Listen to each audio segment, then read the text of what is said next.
สวัสดีค่ะยินดีต้อนรับเข้าสู่การเจาะลึกข้อมูลของเราในวันนี้นะคะคือวันนี้เรามีภารกิจที่ค่อนข้างน่าตื่นเต้นแล้วก็ใกล้ตัวพวกเราทุกคนมากๆเลยค่ะครับผมคือหัวข้อในวันนี้เนี่ยอ่าต้องบอกว่าน่าสนใจจริงๆครับใช่ค่ะหัวข้อที่เราจะมาดำดิ่งกันในวันนี้เนี่ยมันคือเรื่องของขบวนการบำบัดเยียวยาบาดแผลในใจค่ะอืมฟังดูชื่อตอนแรกอาจจะดูหนักไปนิดนึงนะครับใช่เลยค่ะตอนแรกก็คิดแบบนั้นเหมือนกันแบบนี่มันเป็นเรื่องเฉพาะสำหรับคนที่มีอาการป่วยหนักๆทางจิตใจหรือเปล่าหรือว่าเป็นเรื่องไกลตัวที่เราไม่ต้องไปใส่ใจก็ได้ อ่าหลายคนน่าจะคิดแบบนั้นครับแต่ว่าพอได้ลองเจาะลึกลงไปในแหล่งข้อมูลที่เรามีแล้วเนี่ยมันเปลี่ยนมุมมองไปอย่างสิ้นเชิงเลยค่ะเพราะจริงๆแล้วสิ่งที่เรากำลังจะคุยกันมันคือคู่มือการแฮ็กสมองและอารมณ์ค่ะอืมเป็นคู่มือที่พวกเราทุกคนสามารถทำความเข้าใจแล้วก็เอาไปปรับใช้ได้ทันทีเลยนะครับถูกต้องค่ะโดยเฉพาะใครที่ชอบเรียนรู้ชอบพัฒนาตัวเองแล้วก็อยากจะสร้างภูมิคุ้มกันเพื่อรับมือกับสถานการณ์ตึงเครียดในชีวิตประจำวันให้เก่งขึ้นค่ะวันนี้เราเลยจะพาไปทำความรู้จักกับเครื่องมือที่ทรงพลังมากๆ2ชนิดด้วยกันค่ะสองชนิดที่ว่าก็คือตัว CBT หรือการปรับพฤติกรรมและความคิดแล้วก็อีกตัวคือ EMDR ครับฮะ EMDR ซึ่งก็คือการปลดล็อกบาดแผลทางใจด้วยการเคลื่อนไหวของดวงตาใช่ไหมคะใช่ครับผม โอเคเรามาค่อยๆแกะรอยเรื่องนี้กันดีกว่าค่ะทำไมกลไกพวกนี้ถึงมีความสำคัญต่อการใช้ชีวิตของพวกเราขนาดนั้นค่ะสิ่งที่น่าสนใจตรงนี้ก็คือแก่นแท้ของความทุกข์หรือความเครียดที่เราเผชิญกันอยู่ทุกวันนี้นะครับถ้าเรามองผ่านเลนส์ของทฤษฎี CBT หรือ Cognitive Behavioral Therapy เนี่ยเราจะพบความจริงข้อหนึ่งครับความจริงที่ว่านั่นคืออะไรคะความจริงที่ว่าความทุกข์นั้นไม่ได้เกิดจากตัวเหตุการณ์ที่เข้ามากระทบเราโดยตรงครับแต่มันเกิดจากวิธีที่เราตีความเหตุการณ์นั้นต่างหากโอ้โหแค่ประโยคแรกก็เปลี่ยนมุมมองแล้วนะคะเนี่ยครับ คือกลไกเนี้ยมันทำงานผ่านสามเหลี่ยมที่เชื่อมโยงกันอย่างแยกไม่ออกเลยครับ เริ่มจากจุดแรกสุดเลยก็คือความคิดครับ ซึ่งก็คือเสียงเล็กๆ หรือภาพที่มันแวบเข้ามาในหัวเราเป็นอันดับแรก เมื่อเกิดเหตุการณ์บางอย่างขึ้น ฮะเป็นความคิดอัตโนมัติที่แวบขึ้นมาใช่ครับ แล้วไอ้ความคิดอัตโนมัตินี้แหละ มันจะส่งผลไปสู่จุดที่สองก็คือความรู้สึกหรืออารมณ์ที่เกิดขึ้นตามมาครับ ไม่ว่าจะเป็นโกรธเศร้าดีใจหรือกังวล เข้าใจละแล้วจุดที่3ล่ะคะจุดที่3สุดท้ายมันจะจบลงที่พฤติกรรมครับหรือการกระทำที่เราแสดงออกเพื่อตอบสนองต่อสถานการณ์นั้นๆวงจร3จุดนี้แหละครับที่มันหมุนวนแล้วก็สร้างประสบการณ์ในชีวิตของเราตลอดเวลาอืมแสดงว่าถ้าเรามีรูปแบบการตีความที่บิดเบี้ยวไปจากความเป็นจริงวงจรนี้ก็จะสร้างความทุกข์ที่วนลูปไม่รู้จบเลยใช่ไหมคะถูกต้องเลยครับพูดง่ายๆคือเรามักจะแผลคิดไปเองว่าสถานการณ์ A ทำให้เราเกิดความรู้สึก B ทั้งที่จริงๆแล้วตรงกลางระหว่าง A กับ B เนี่ยมันมีความคิดของเราขั้นอยู่เสมอเลยเป็นการเปรียบเทียบที่เห็นภาพชัดมากครับมันเป็นมุมมองที่ทำให้เรากลับมามีอำนาจควบคุมชีวิตตัวเองได้เลยนะคะเพราะปกติพวกเรามักจะคุ้นชินกับการโทษสิ่งรอบข้างโทษสภาพอากาศโทษเพื่อนร่วมงานโทษเศรษฐกิจไว้ก่อนเสมอใช่ครับเรามักจะลืมดูว่าตัวเราเองตีความมันยังไงทีนี้ในกระบวนการของ CBT มันมีการทำงานร่วมกันที่เรียกว่า collaborative empiricism ด้วยครับอ่าคำที่แปลว่าอะไรคะระหว่างผู้บำบัดกับผู้รับการบำบัดใช่ไหมคะใช่ครับคือตรงนี้เนี่ยผู้บำบัดไม่ได้มีท่าทีเหมือนหมอที่นั่งอยู่บนหอคอยงาช้างสั่งจ่ายยาแล้วก็จบกันไปนะครับแต่เขาทำหน้าที่เป็นเหมือนโค้ชหรือเพื่อนร่วมทางที่คอยช่วยเราสำรวจความคิดมากกว่าโค้ชที่ดีในบริบทของ CBT จะต้องมีลักษณะยังไงบ้างคะโค้ชที่ดีจะต้องมีลักษณะสำคัญคือเป็นนักฟังที่เข้าอกเข้าใจครับหรือมี empathy สูงมากต้องรับฟังโดยปราศจากการตัดสินเลยครับเพื่อสร้างพื้นที่ที่ปลอดภัยที่สุดให้กับเราแบบนี้เราก็จะกล้าเล่าทุกอย่างเนอะใช่ครับแต่ที่ลึกซึ้งและถือว่าเป็นอาวุธลับของกระบวนการนี้เลยก็คือเทคนิคที่เรียกว่า Socratic questioning ครับ Socratic questioning เป็นการตั้งคำถามแบบโซกราติสอะไรแบบนั้นหรือเปล่าคะประมาณนั้นเลยครับมันไม่ใช่การที่ผู้บำบัดมานั่งสั่งสอนว่าเราคิดผิดหรือมาคอยบอกให้เราพยายามคิดบวกเข้าไว้นะครับเพราะบางทีการบังคับให้คิดบวกทั้งที่ใจไม่ได้รู้สึกแบบนั้นมันยิ่งสร้างความกดดันใช่ไหมคะ ถูกต้องเลยครับ การทำแบบนั้นมันฝืนธรรมชาติเกินไป แต่ Socratic questioning คือการตั้งคำถามอย่างมีชั้นเชิงครับ เพื่อให้เราค่อยๆค้นพบความย้อนแย้งในความคิดของตัวเองด้วยตัวเราเอง ถ้าให้เปรียบเทียบมันเหมือนกับนักบำบัดสวมบทบาทเป็นตำรวจสอบสวนที่ใจดีมากๆใช่ไหมคะ เห็นภาพเลยครับ ตำรวจสอบสวนที่ใจดี คือเขาไม่ได้ข่มขู่นะ แต่เขาใช้คำถามต้อนเราให้จนมุมด้วยตรรกะของเราเองแบบนุ่มนวลเพื่อให้เราเห็นจุดบอดในสิ่งที่เราเชื่อมาตลอด ใช่ครับ ในขณะเดียวกันโค้ชก็ต้องเข้าใจบริบท ประวัติ และก็ความเชื่อที่ฝังรากลึก หรือที่เรียกว่า core beliefs ของคนคนนั้นด้วยครับ เพื่อให้รู้ขีดจำกัด และความพร้อมในการเผชิญหน้ากับปัญหาต่างๆ แล้วในมุมของผู้ที่รับการบำบัดล่ะคะ เขาต้องทำอะไรบ้าง ในมุมของผู้รับการบำบัดเอง กระบวนการนี้มันก็เรียกร้องความมุ่งมั่นสูงมากนะครับ มันไม่ใช่การเข้าไปนั่ง ปรับทุกข์ คุยเรื่อยๆ ระบายอารมณ์เพื่อให้สบายใจชั่วคราวแล้วก็แยกย้ายกลับบ้าน อ๋อ ไม่ใช่แค่การระบายความเครียดหรอกล่ะคะ ไม่ใช่เลยครับ แต่มันคือการฝึกทักษะหรือ skill building ล้วนๆเลย CBT จะเน้นการแก้ปัญหาในปัจจุบันเพื่อเปลี่ยนอนาคตครับ แม้อดีตจะเป็นสิ่งสำคัญที่หล่อหลอมเรามา แต่เราจะโฟกัสที่กลไกการทำงานของจิตใจในตอนนี้ใช่ไหมคะ ถูกต้องครับ เราโฟกัสที่ปัจจุบัน และที่ขาดไม่ได้เลยในกระบวนการนี้ คือสิ่งที่เรียกว่า การบ้านครับ โอ้โห มีการบ้านด้วย ตรงนี้น่าสนใจมากค่ะ การบ้านที่ว่านี้คืออะไรคะ อย่างเช่นการทำ false record ครับ หรือการจดบันทึกความคิดในชีวิตจริง อ๋อ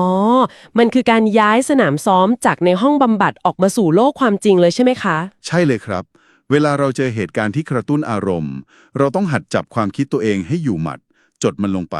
แต่จุดที่ท้าทายที่สุดในฐานะผู้ฝึกฝนก็คือ เราต้องมีความซื่อสัตย์กับตัวเองอย่างถึงที่สุดเลยนะคะ ซื่อสัตย์ในระดับที่กล้าดึงเอาความคิดที่ดูงี่เง่า ดูไร้สาระน่าอาย หรือแม้กับความคิดที่มืดหม่นที่สุดในหัว ออกมาวางแผ่บนกระดานให้เห็นกันชัด ความซื่อสัตย์เป็นกุญแจดอกแรกที่สำคัญจริงๆครับ เพราะถ้าเราปิดบังตัวเอง กระบวนการนี้ก็ไปต่อไม่ได้เลย เห็นด้วยเลยค่ะ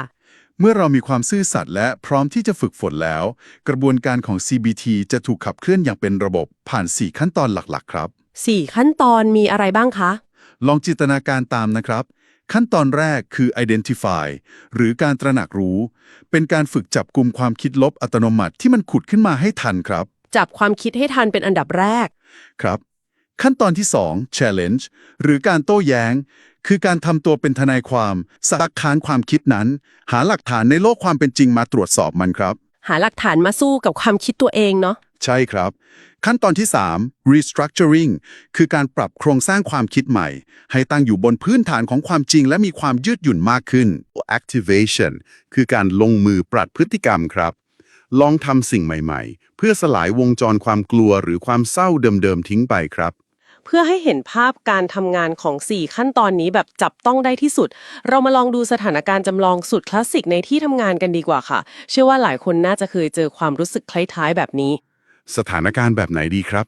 ลองนึกภาพตามนะคะ สมมุติว่าพวกเรากำลังยืนพรีเซนต์โปรเจกต์สำคัญอย่างตั้งใจในห้องประชุมใหญ่เลย จู่ๆก็มีเพื่อนร่วมงานคนหนึ่งพูดแทรกขัดจังหวะขึ้นมากลางปล้อง เพื่อทักท้วงข้อมูลบางจุดบนสไลด์ของเรา โอ้โห เป็นสถานการณ์ที่น่าอึดอัดมากครับ ใช่ค่ะ ทีนี้ถ้าเราเอาสเต็ปของ CBT มาจับ สเต็ปแรก identify เลยค่ะ ทันทีที่ถูกขัดจังหวะ ความคิดลบอัตโนมัติแวบขึ้นมาในหัวทันทีว่า เขาจงใจหักหน้าฉันแน่ๆ ทุกคนในห้องต้องคิดว่าฉันเตรียมตัวมาไม่ดี ฉันดูโง่ไปเลย จับความคิดลบได้แล้ว พอความคิดแนวทำงานปุ๊บ ความรู้สึกที่ตามมาคืออับอาย โกรธ ประหม่า เหงื่อเริ่มออก ใจเริ่มสั่น และพฤติกรรมที่กำลังจะเกิดขึ้นตามมาก็คือ ถ้าไม่ตอบโต้อย่างแข็งกร้าวใส่อารมณ์เพื่อปกป้องตัวเอง ก็อาจจะลนลาน รีบรวบรัดพูดให้จบไปเพื่อหนีจากสถานการณ์ตรงนั้นให้เร็วที่สุดค่ะ ทีนี้ลองสวมบทบาทดูนะครับ ถ้าเราเริ่มนำสเต็ปที่ 2 คือ challenge เข้ามาใช้ เราจะต้องหยุดวงจรนั้นชั่วคราว แล้วตั้งคำถามโต้แย้งกับตัวเองครับ ตั้งคำถามยังไงดีคะ หรือถ้าอยู่ในห้องบำบัดผมก็จะถามว่า สิ่งที่น่าสนใจตรงนี้ก็คือ มีหลักฐานอะไรที่ยืนยัน 100% ไหมครับว่า เขาตั้งใจทำให้เราขายหน้าจริง เราก็ต้องมาทบทวนดู ๆ ใช่ครับ ปกติแล้วเขาเป็นคนใส่ใจรายละเอียดแล้วก็ชอบทักท้วงเรื่องตัวเลขในที่ประชุมเป็นปกติอยู่แล้วหรือเปล่า แล้วเรามองอีกมุมนึงมีหลักฐานอะไรไหมที่บอกว่าข้อมูลที่เขาทักท้วงนั้นมันผิด โอ้หรือจริงๆแล้วข้อมูลที่เขาช่วยแก้ให้นั้น มันเป็นข้อเท็จจริงที่ถูกต้องและเป็นประโยชน์กับงานของเราจริงๆ ถูกต้องครับ โอ้โห พอฟังแบบนี้มันเปลี่ยนมุมมองไปเลยนะคะ เพราะปกติเวลาเราโกรธเรามักจะพุ่งเป้าไปที่การกระทำของคนอื่น แต่ CVT มันดึงเรากลับมาตรวจสอบแว่นตาที่เราใช้มองสถานการณ์นั้นแทน ใช่เลยครับ แว่นตาที่เราสวมอยู่นั่นแหละที่สำคัญ นี่แหละค่ะ คือจุดเปลี่ยนผ่านเข้าสู่สเต็ปที่ 3 restructuring หรือการปรับโครงสร้างความคิด พอเราถูกตั้งคำถามด้วยตรรกะ เราอาจจะเปลี่ยนมุมมองใหม่ได้ว่า การที่เขาช่วยทักท้วงและแก้ข้อมูลให้ตอนนี้ มันทำให้งานพรีเซนต์ของเราสมบูรณ์แบบขึ้น ก่อนที่จะหลุดไปถึงมือลูกค้านะ ใช่ครับ ดีกว่าปล่อยให้ข้อมูลผิดๆไปถึงผู้ใหญ่แล้วกลายเป็นเรื่องใหญ่ทีหลัง พอความคิดเปลี่ยนไปในทิศทางนี้ปุ๊บ ความรู้สึกโกรธและความอับอายมันก็ลดระดับลงอย่างรวดเร็วเลยค่ะ กลายเป็นรู้สึกผ่อนคลายขึ้นนำไปสู่สเต็ปที่ 4 activation ก็คือพฤติกรรมใหม่ของเรา กลายเป็นว่าเราสามารถยิ้มรับสบตาผู้ฟังแล้วพูดออกไปว่า ขอบคุณที่ช่วยเสริมค่ะ ข้อมูลจุดนี้สำคัญจริงๆ เดี๋ยวขอจดไว้ปรับแก้ในไฟล์สรุปให้อีกครั้งนะคะ ครับ ถ้าเราถอยออกมามองให้เห็นภาพใหญ่ของสถานการณ์นี้นะครับ การเปลี่ยนความคิดแค่เสี้ยววินาทีเดียวเนี่ย ไม่เพียงแต่กอบกู้ความรู้สึกและสภาวะจิตใจของเราเอาไว้ได้ แต่มันส่งผลกระเพื่อมไปถึงบรรยากาศโดยรวมในห้องประชุมด้วยครับ จริงค่ะ ห้องประชุมก็ยังคงความเป็นมืออาชีพ ไม่มีความตึงเครียด และที่สำคัญที่สุด ภาพลักษณ์ของเราในสายตาคนอื่น จะดูเป็นคนที่มีวุฒิภาวะ เปิดกว้างรับฟังและแก้ปัญหาเฉพาะหน้าได้ดีครับ ดีกว่าการแสดงความโกรธ หรือการนนลานวิ่งหนีปัญหาเยอะเลย นี่คือพลังที่แท้จริงของการจับความคิดให้ทันเลยนะคะเนี่ยไม่ปล่อยให้ความคิดลบอัตโนมัติ เข้ามาสวมรอยบงการพฤติกรรมของเรา ครับผม แค่กระบวนการของ CBT อย่างเดียวก็ถือว่าเป็นเครื่องมือที่ทรงพลังแล้วก็นำไปประยุกต์ใช้ในชีวิตประจำวันได้ครอบคลุมมากๆแล้วนะคะ แต่เดี๋ยวก่อนค่ะ นี่คือจุดที่เรื่องนี้เริ่มน่าสนใจและลึกล้ำขึ้นไปอีกระดับค่ะ ยังมีอีกเครื่องมือใช่ไหมครับ ใช่ค่ะ เพราะเรายังมีเครื่องมือตัวที่ 2 ที่ถูกออกแบบมาเป็นพิเศษสำหรับรับมือกับบาดแผลในใจที่ฝังลึกกว่าความเครียดทั่วไป นั่นก็คือ EMDR หรือ Eye Movement Desensitization and Reprocessing ค่ะ แค่ได้ยินชื่อเต็มก็รู้สึกถึงความซับซ้อนแล้วนะครับ กลไกของมันคืออะไรกันแน่คะทำไมถึงต้องเกี่ยวกับการเคลื่อนไหวของดวงตาด้วย คือ EMDR เป็นกลไกที่น่าทึ่ง แล้วก็เจาะลึกไปถึงระดับการทำงานของระบบประสาทเลยครับ มันคือเทคนิคการบำบัดที่ออกแบบมาเพื่อจัดการกับภาพจำที่เจ็บปวดหรือ trauma โดยเฉพาะครับ จัดการกับภาพจำเลยเหรอคะ ใช่ครับ ลองนึกภาพสมองของเราเป็นเหมือนคอมพิวเตอร์นะครับ ปกติเวลาเราเจอเรื่องราวต่างๆ สมองก็จะประมวลผลแล้วเซฟเก็บเป็นความทรงจำธรรมดา อ่ะฮะ เหมือนบันทึกไฟล์ทั่วไป แต่เวลาที่เราเจอเหตุการณ์ที่เลวร้ายมากๆ หรือช็อกมากๆ ระบบประมวลผลของสมองมันรับมือไม่ไหวครับ มันจึงประมวลผลไม่สำเร็จ ประมวลผลไม่สำเร็จแล้วมันเป็นยังไงต่อคะ มันทำให้ภาพเหตุการณ์ ความรู้สึก และความเจ็บปวดในวินาทีนั้นถูกแช่แข็งเอาไว้ในสมองครับ เหมือนไฟล์ข้อมูลที่เสีย หรือ corrupted file ที่เปิดขึ้นมากี่ทีเครื่องก็ค้าง โอ้โห เห็นภาพเลยค่ะ ทุกครั้งที่มีสิ่งเร้ามากระตุ้นนิดเดียว ภาพจำนั้นก็จะเด้งขึ้นมาหลอกหลอน สร้างความเจ็บปวดและกระตุ้นอารมณ์รุนแรงเหมือนเหตุการณ์นั้นเพิ่งเกิดขึ้นสดๆร้อนๆเลยครับ แล้ว EMDR เข้าไปช่วยตรงนี้ยังไงคะ สิ่งที่ EMDR ทำคือการใช้การกระตุ้นประสาทสัมผัสแบบซ้ายขวา หรือ bilateral stimulation ครับ อย่างเช่น การกรอกตาไปมาตามนิ้วของนักบำบัด เพื่อไปบังคับให้สมองส่วนที่เก็บความทรงจำเหล่านั้น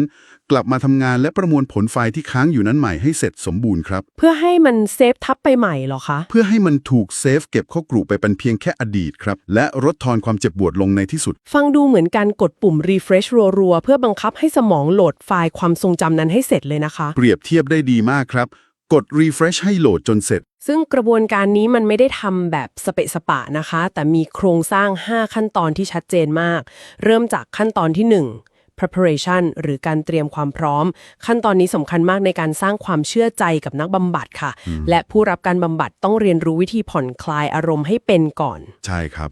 ต้องผ่อนคลายให้ได้ก่อน จากนั้นเข้าสู่ขั้นตอนที่ 2 assessment คือการประเมินจุดเจ็บปวดนักบำบัดจะช่วยเราเลือกภาพตัวแทนในอดีตที่เป็นแกนกลางของความเจ็บปวดที่สุดขึ้นมาค่ะและเมื่อได้ภาพนั้นแล้วก็จะเข้าสู่ขั้นตอนที่ 3 ซึ่งเป็นไฮไลท์ของงานนี้เลยค่ะขั้นตอนที่ 3 ก็คือ desensitization หรือการลดความไวต่อความรู้สึกครับทำยังไงคะขั้นตอนนี้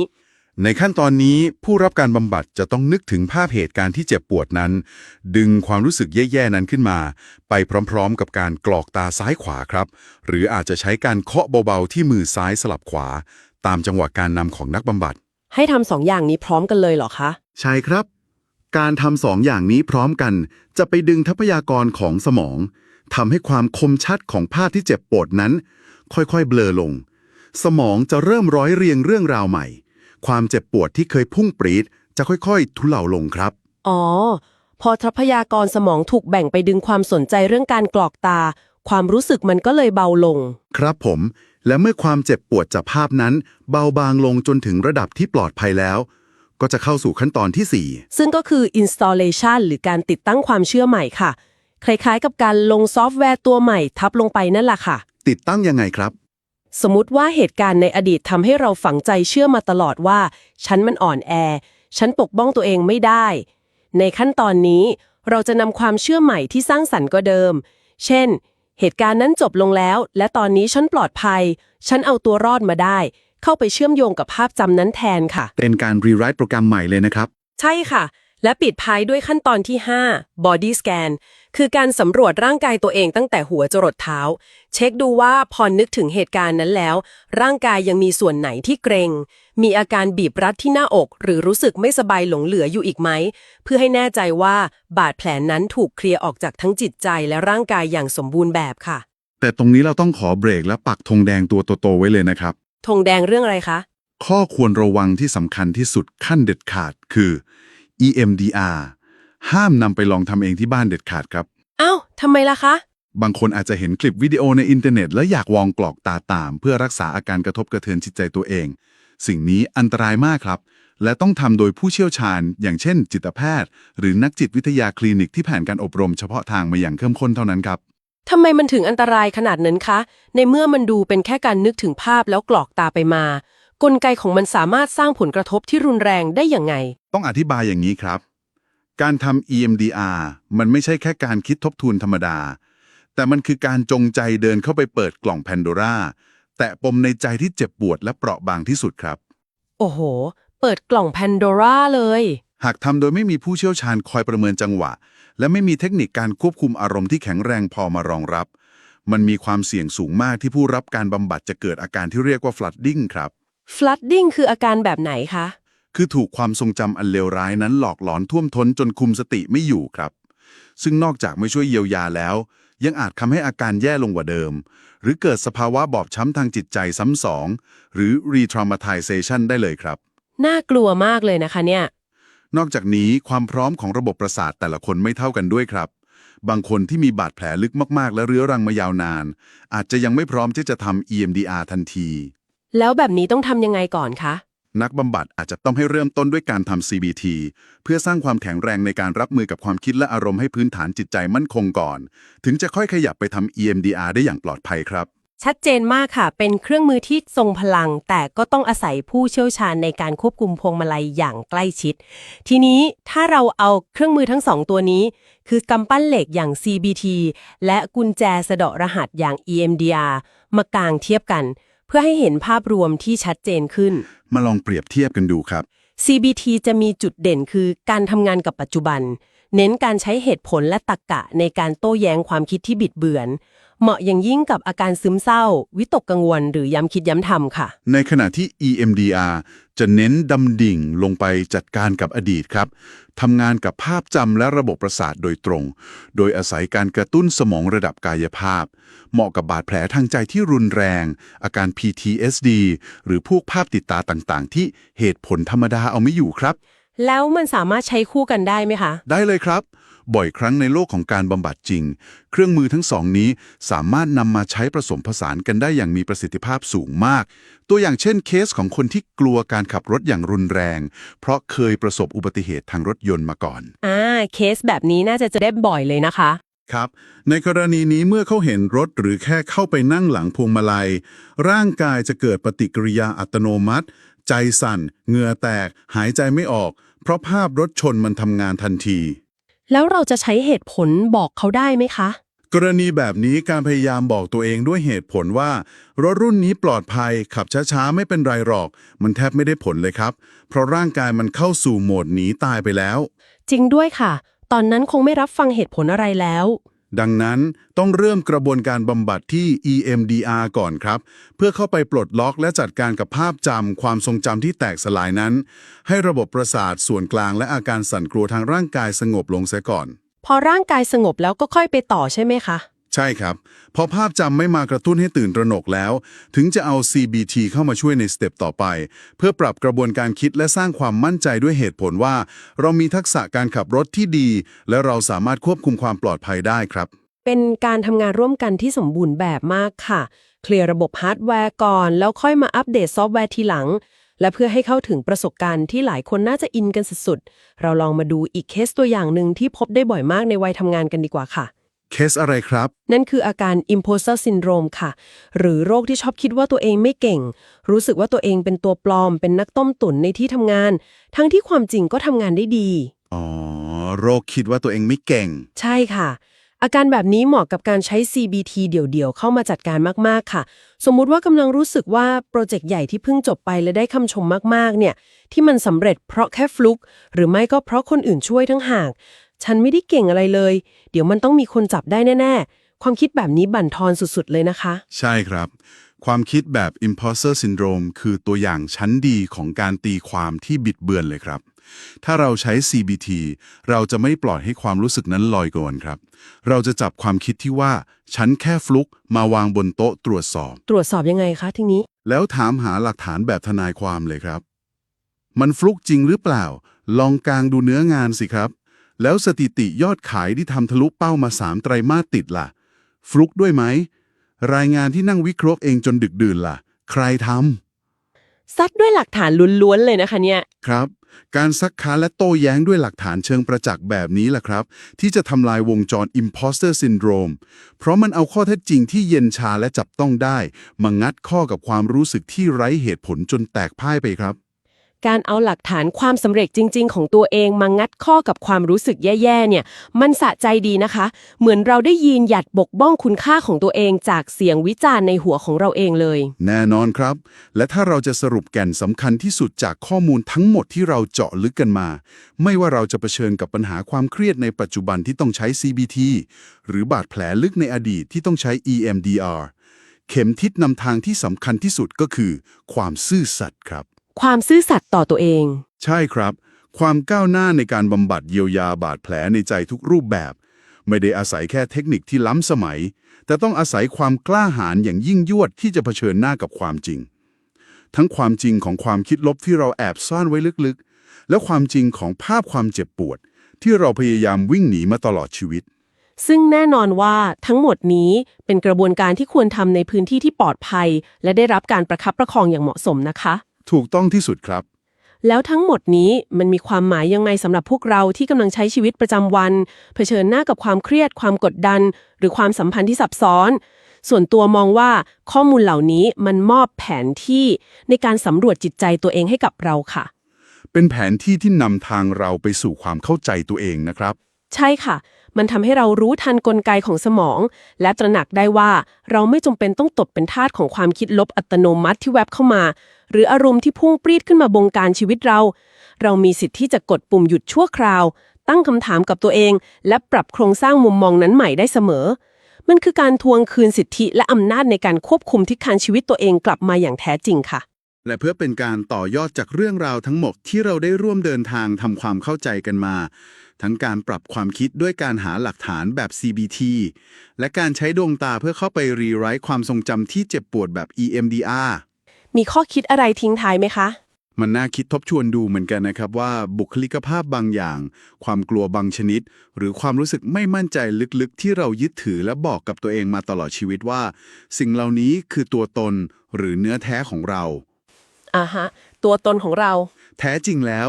มันอาจจะไม่ใช่ตัวตนจริงๆของเราเลย แต่มันอาจจะเป็นแค่ชุดข้อมูลเก่าในสมองที่เคยประมวลผลผิดพลาดในอดีต เป็นเพียงซอฟต์แวร์เวอร์ชันเก่าที่หมดอายุการใช้งานไปนานแล้ว โอ้โห และกำลังเฝ้ารอคอยให้เรามีความกล้าหาญมากพอ ที่จะกดปุ่มอัปเดตระบบให้มันอยู่หรือเปล่าครับ นั่นสิคะ บางทีศัตรูที่น่ากลัวที่สุด อาจจะไม่ใช่เรื่องราวเลวร้ายที่เกิดขึ้นในอดีต แต่เป็นวิธีที่เราเลือกใช้จดจำและตีความเรื่องราวเหล่านั้นต่างหาก เป็นมุมมองที่ชวนให้ตกตะกอนความคิดได้อย่างลึกซึ้งมากจริงๆค่ะ หวังว่าทุกคนจะได้ประโยชน์จากตรงนี้นะครับ หวังว่าเครื่องมือและมุมมองที่เรานำมาเจาะลึกกันอย่างเข้มข้นในวันนี้ จะช่วยจุดประกายไอเดีย และเป็นเหมือนเข็มทิศเล็กๆ ให้ทุกคนนำไปลองสำรวจ จับสังเกตและดูแลจิตใจตัวเองกันได้ดีขึ้นในทุกๆวันนะคะ ลองตั้งคำถามกับตัวเองให้มากขึ้น และอบกอดตัวเองด้วยความเข้าใจ แล้วพบกันใหม่กับการเจาะลึกข้อมูลที่